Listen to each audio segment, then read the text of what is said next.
Hi, I am Dinah Bonsi. I am in the MDiv course at Wesley Theological Seminary. Today is um, January 17, 2025, and I am giving a presentation on church ministry with children and families. This is a project we're doing, and we're supposed to give a review on a book. I chose the book, The Anxious Generation. And so here we go. This is about 15-minute presentation. And I like the topic. It's like the book is The Anxious Generation, How the Great Rewiring of Childhood is Causing an Epidemic of Mental Illness by Jonathan Haidt. Let me get the volume up a little bit more. Yes. By Jonathan Haidt. It was published by Penguin Press in March 26, 2024, and the genre is self-help. It is about how smartphones and the virtual world, social media, and overprotective parenting have led to a pandemic of mental illness among children. It is about a surge in suffering, a decline in play-based childhood, what children need to do in childhood, how children need to discover things and take risks, how children need to transition from puberty to adulthood. The rise of phone-based childhood, the four fundamental harms: social deprivation, sleep deprivation, attention fragmentation, and addiction. Social media harms girls more than boys. What is happening to the boys? Spiritual elevation and degradation. Collective action is needed for healthier children. Preparing for collective action and what governments and technology companies can do now. What schools and parents can do now. Growing on Mars.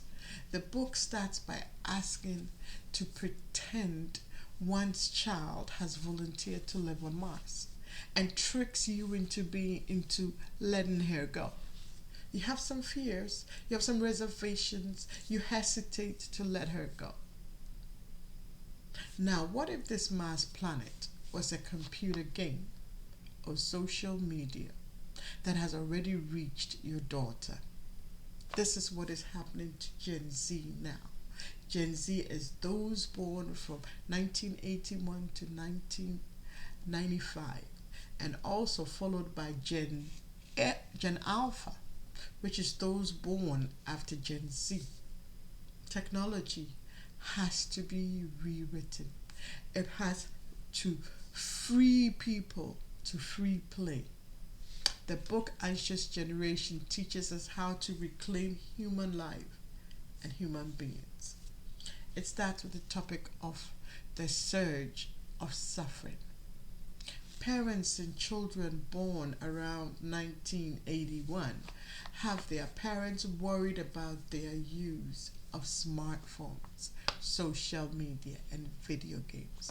There are no rules that they can make for their children because they have loopholes because of the wave of types of technology available. Technology invades family rituals, connections, and time. Some parents feel like they lost their children. More girls are addicted to social media, more boys are addicted to video games and some pornography. More boys are exhibiting signs of depression, anger, and laziness. There is a surge in anxiety, which is more like a mental illness than a fear. Fear triggers a full survival response. Anxiety affects the mind in the form of dread and worry and exhaustion and not thinking clearly. The body in the form of tension, tightness, discomfort in the abdomen and chest. That is the trigger in the body. It's in the form of tension and tightness, discomfort in the abdomen and in the chest. What children need to do in childhood. Imagine falling asleep before June 2007 when the iPhone first came out, and waking up 10 years later in 2017. What a strange world it would seem to you. People would be behaving strange, like everyone would be clutching a small metal device and frequent stops to hunch over it. They would be talking to themselves with white devices in their ears. Most human children grow rapidly in the first 2 years of their lives. Then they slow down for the next 7 to 10 years. And then they have a growth spurt during puberty, and then they halt. The brain is at full size by the age of 5, but it's still learning. And culture has kept humans alive. Children have to play to learn skills of being an adult and to connect in our culture. Discover mode and the need for risky play. In recent decades, the Western world made a wrong decision to allow children to take risks without supervision on the virtual world. That was wrong.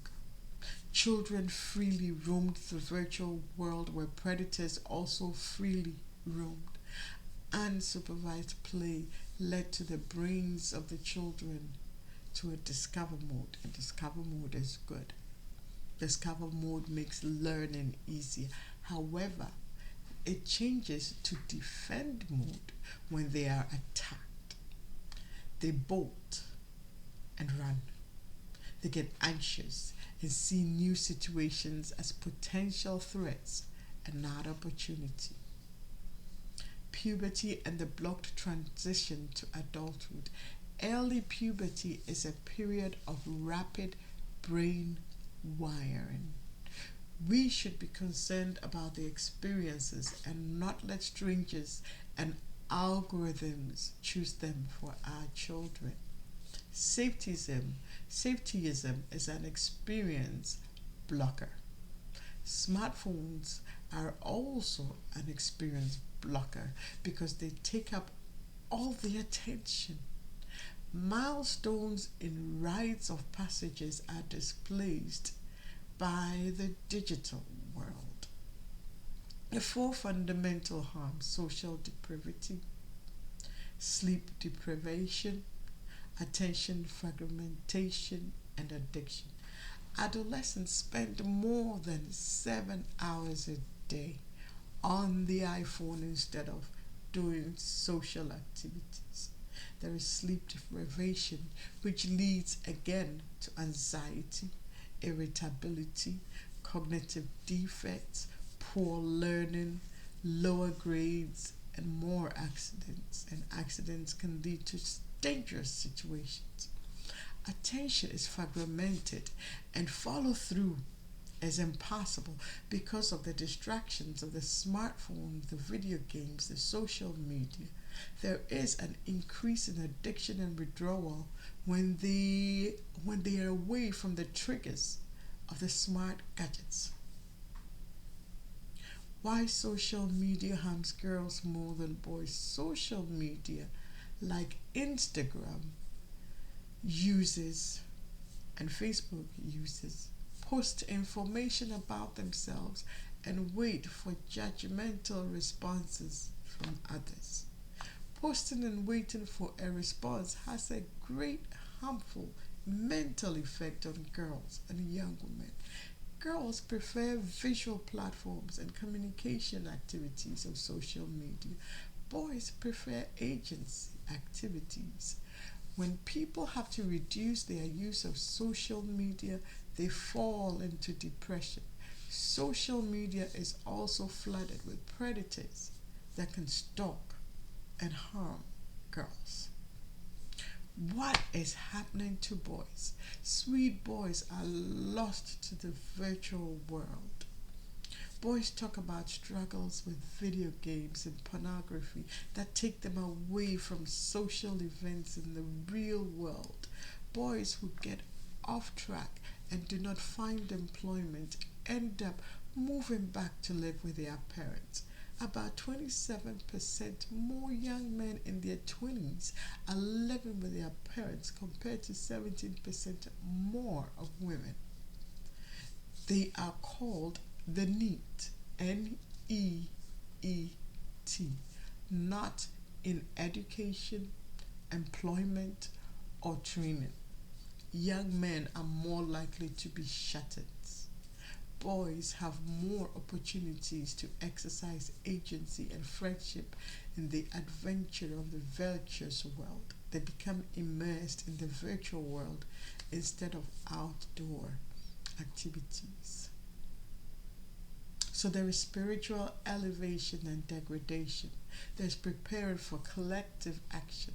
And then it goes on to ask what governments and tech companies can do now. The government needs to change policies to correct underprotection online. Tech companies can prepare better age verification features for parents. Make it a law to encourage free play outside and recess time in school.